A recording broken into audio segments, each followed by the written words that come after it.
star is very involved with us. For thousands and thousands of years, the Tao watched the sky, and one of the biggest star that we use is the Big Dipper. We call the Little Bear or the Prow. It's like an indicator of the pole star, or we call the North Star.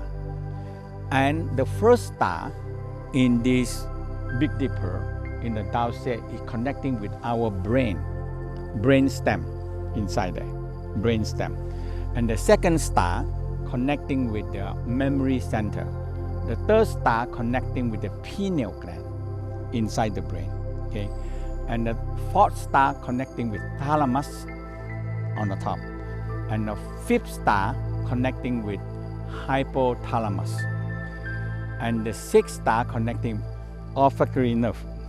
Okay, and the seventh star connecting with the third eye. So when we look at a star and we just hold the image of the star and you see the star light coming down, activate all this gland system in the brain because they have the light. So now the west empty, it can collect energy. It can collect the energy, and the energy can stay in the west. And now when we make connection, we started to feel we are connecting to the star.